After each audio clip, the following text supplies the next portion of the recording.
दिसंबर 2022 ये वो दिन है जिस दिन गूगल के अंदर रेड अलर्ट आ गया। गूगल ने अपने जितने भी एम्प्लॉयज़ रिटायरमेंट पे थे उन सबको वापस घर से बुलाया। इस साल में पहली बार गूगल के ऑफिस में कोड रेड सिचुएशन डिक्लेयर हुई और गूगल का एक ही दिन के अंदर $100 बिलियन का नुकसान हो गया।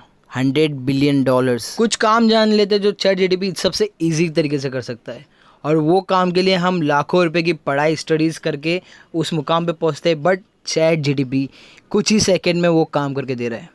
तो इससे हो रहा ये है कि आने वाले फ्यूचर में जो जितने भी हमारे बच्चे पढ़ लिख के वो पोस्ट पे पहुंचने वाले, वहाँ पे क्या उनकी नौकरी सलामत रहेगी या चैट जीटीपी का पूरे वर्ल्ड पे राज होगा।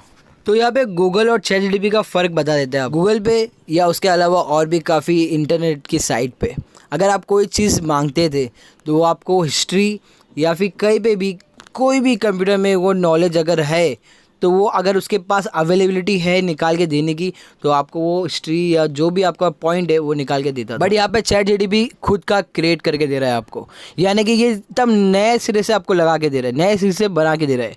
आपको अगर कोई वीडियो का कंटेंट लिखना है ना तो कोई हिस्ट्री से निकाल के नहीं देगा, वो आपको नया कंटेंट बना के देगा। एक आसान भाषा में मानो अगर आपको किसी को लेटर लिखना है तो गूगल से अगर मांगो तो अच्छे से अच्छे लेटर लिख के देगा, बट ये सब चीज़ 100 टाइम यूज़ हो चुकी होगी। बट यहाँ पे आपको चैट जीटीपी एक नया इन्वेंशन करके दे रहा है, एक नया लेटर बना के दे रहा है जो आपको इंटरनेट पे कहीं मिलेगा नहीं, और मिलेगा भी तो चैट जीटीपी उसके अलावा आपको काफ़ी सारे ऑप्शन में और बना के दे रहा है। जब से चैट जीटीपी आया है, जब से 5 दिन के अंदर 1 मिलियन का आंकड़ा पार कर दिया इसके यूज़र्स हो गए।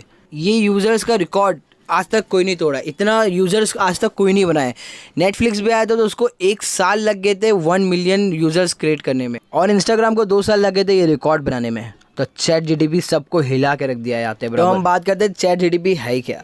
चैट जीटीपी एक ओपन एआई है। ओपन एआई का एक डेली वर्जन भी है। डेली एक ऐसी वेबसाइट है, ये एआई की वेबसाइट है। आप उसके ऊपर कोई भी इमेजिनरी थिंग उसके ऊपर डाल दो, वो आपको एक इमेज में कन्वर्ट करके देगा। जो भी आपके ख्याली पुलाव है सब आपको उधर पे डाल देना है, वो आपको वैसी एक क्रिएट करके देगा इमेज। एक एग्जांपल के हिसाब से मैंने डाला वहाँ पे शार्क प्राइम मिनिस्टर, तो वहाँ पे शार्क को प्राइम मिनिस्टर की जगह पे खड़े कर दिया। ये सब चीज़ देखिए गूगल इतना डर गया कि उसने अनाउंस कर दिया कि गूगल भी गूगल बात लॉन्च करने वाला है। उसने इवेंट भी ऑर्गेनाइज कर दिया, डेट बता दी कि ये तारीख को इवेंट होने वाला है। गूगल इतना बड़ा लॉस खाते हुए इतना डर चुका था कि उसकी इतनी बड़ी मिस्टेक हो गई कि उसने ये इवेंट तो रखवा दिया, लेकिन ये इवेंट पे सबसे ज़्यादा बात इसने करा गूगल की सर्विसेज के ऊपर, यानी कि गूगल पब्लिक को कितना अच्छे प्रोडक्ट्स दे रहा है, कितनी अच्छी सर्विस दे रहा है। वो इवेंट पे जो लोग थे वो सब इंतजार करते कि गूगल बात के बारे में कुछ बात होगी। हद तो तब हो गई जब गूगल की रिप्रेजेंटेटिव ने बताया कि गूगल के इतने अच्छे अच्छे फ्यूचर्स है, और उसको पब्लिकली बताने के लिए, उसको डिस्प्ले बताने के लिए उनके पास मोबाइल ही नहीं था।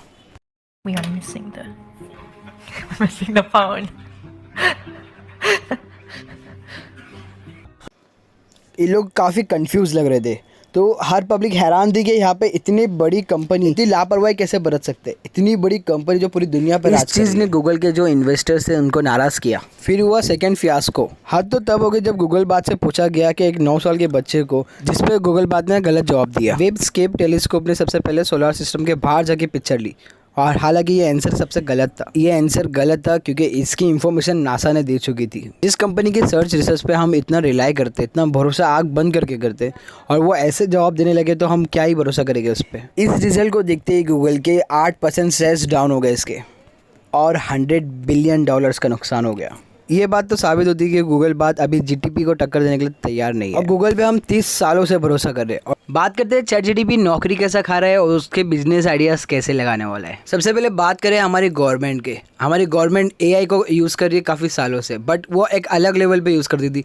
अब एआई इतना अच्छा इंप्रूव करके आया है कि गवर्नमेंट को और फ़ायदे होने वाले। एक और एक जो आपके टीवी सीरियल के कंटेंट राइटर है, जो मूवीज़ के वेब सीरीज़ के कंटेंट राइटर है, इनकी जगह भी खाने वाले, बिकॉज एआई को टीवी सीरियल्स और जो वेब सीरीज़ वगैरह है उसके ऊपर भी यूज़ किया जाएगा। देखो कुल मिला के बात ऐसी है कि आने वाले 2030 तक काफ़ी चीज़ें चेंज हो जाएगी, एआई का राज काफ़ी बढ़ जाएगा। बिकॉज ऑफ आप काफ़ी अपनी लाइफ में बिजी हो, ठीक है, आप अपने काम धंधे पे ध्यान दे रहे हो, आपको बैंक जाके अपने कुछ बैंक के काम करने का या आपकी कोई डॉक्यूमेंट या सरकारी काम करने का टाइम नहीं है। आपके पास खुद एआई आईडी होगी जो आपका एआई आपका काम करके देगा। आपको मंथली चार्ज करना होगा कि आपके सारे काम एआई कर देगा। एक एग्जाम्पल ले लेते हैं, जैसे कि आपके मम्मी पापा और आपके पापा के पापा के पापा, ये काफ़ी सालों से अपनी ज़िंदगी के एक काम करते ही ज़िंदगी गुजार दी। यानी कि कोई एक काम कर रहा है, या ये समझ लो कि कोई ड्राइवर है तो पूरी ज़िंदगी वो ड्राइवर है। कोई ज़िंदगी भर पायलट है, पूरी ज़िंदगी वो पायलट का काम करा, बट आने वाले टाइम पे कुछ चीज़ ऐसी होगी जो एआई करने लग जाएगी, यानी कि एआई की मदद से काफ़ी इजी हो जाएगा। तो आपको अभी के टाइम पे एक ही चीज़ का हुनर नहीं लेना है, आपको अलग अलग चीज़ों के हुनर भी रखने हैं, यानी कि मल्टीटास्किंग आपको भी बनना पड़ेगा, तब जाके आप एआई के साथ में मिलके काम कर सकते हो। एक और एग्जांपल ले लेते हैं, अगर समझो कोई साइंटिस्ट का ग्रुप है, वो कोई दवा के ऊपर काम करे, कोई दवा बना रहा है, बट एआई इतना फास्ट है कि बस उसके अंदर फॉर्मूला डालो, वो दवा से कितना रिएक्शन होने वाला है, क्या चीज़ बन सकती है, वो फटाक से डाल देगा। तो साइंस भी थोड़ा कमज़ोर होने वाला है आगे। हो सकता है फ्यूचर में कुछ ऐसी स्टडीज़ भी आ जाए जो जैसे अभी बच्चे पढ़ रहे हिस्ट्री, ज्योग्राफी, उसके अलावा एआई के ऊपर भी काम करने लग जाए, एआई की स्टडीज़ भी चालू हो जाए, तो इसमें हमारा फ़ायदा काफ़ी किस्म का हो जाएगा। तो काफ़ी ऐसी चीज़ें भी होगी जो हमारे बच्चे फ्यूचर में एआई के साथ मिलकर काम करेंगे, और काफ़ी ऐसे काम हैं जो एआई नहीं कर सकता। तो आपको यहाँ पे फ्यूचर के साथ पढ़ना है, फ्यूचर के साथ बढ़ना है, एआई को अपनी लाइफ में इंक्लूड कर लो, मगर उसके ऊपर निर्भर मत रहो, उससे कुछ सीख के भी लो। बस अगर हम यहाँ पे बात करें एआई से, हम कुछ सवाल करें तो हर सवाल का जवाब दे रहा है, मगर आने वाले टाइम में एआई सिर्फ सवाल का जवाब नहीं देगा, वो हमारे हर काम भी करेगा, यानी कि एक रोबोटिक वर्ल्ड बन जाएगा, और रोबोटिक वर्ल्ड में राज करने के लिए आपको भी उसके हिसाब से ही पढ़ना पड़ेगा। तो हम इसके ऊपर एक और एक वीडियो बनाएंगे, इसके ऊपर और बात करेंगे। आज के लिए बस इतना ही। अगर आपको वीडियो अच्छी लगे तो प्लीज़ एक लाइक ज़रूर कर देना। तो मिलते हैं अगली वीडियो में। Bye bye, take care.